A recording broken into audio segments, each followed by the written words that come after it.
Guys, I wanted to take the time to address a common Plyocare flaw, and that is cutting the ball. So you're not getting a ton of immediate feedback after you release the ball into the wall on Plyocare drills. That doesn't mean we don't love these drills, that doesn't mean we don't use them with most of our guys.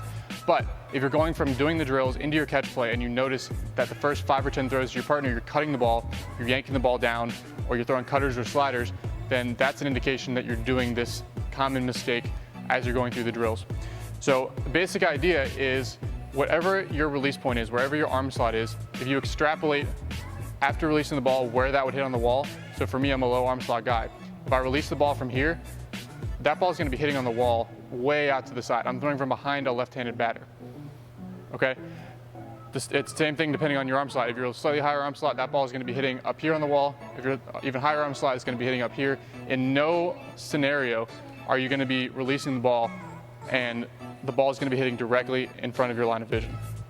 So guys have a tendency to think that to get that throw on line, throwing into a wall, they need to be throwing directly in front of them. What that ends up leading to is a kind of a dart throwing motion, or if you keep the same arm slot, it's holding onto the ball too long and starting to throw cutters, starting to throw sliders, because you think that you need to throw the ball directly on line. So in this particular case, you want to make sure that you're not throwing in too narrow of a lane when you're throwing Plyocare balls. You're not squished in with too many people throwing on either side of you. And in this particular case, I've tried to throw here a couple of times, and even over the course of 1 or 2 sessions here, I started building up some bad habits. Because for my arm slot, if I'm lined up with the center of this wall and I release the ball from my arm slot, it starts to hit the edge of the wall or even the window at times, because that's where my natural arm slot is. So the compensation that your body is going to subconsciously make is going to try to hold on to the ball a little bit longer so that you can hit the wall right in front of you. Okay, this is a mistake. Your body's going to think that that's natural, but you're going to end up just leaking the elbow forward and pushing the ball, holding on it too long, and throwing cutters. So give yourself plenty of space, don't throw in too narrow of a lane, and be very aware with the transfer that you're having once you get into your catch play. And if you're throwing cutters or sliders to your partner, this is likely what's happening.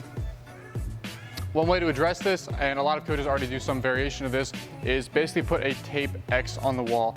The problem is a lot of coaches are putting it directly in the line of sight, which is actually making this problem worse for a lot of guys. So if you have a consistent piece of tape on the ground, which represents the rubber, and then each individual guy can go through and figure out where their specific release tunnel would be.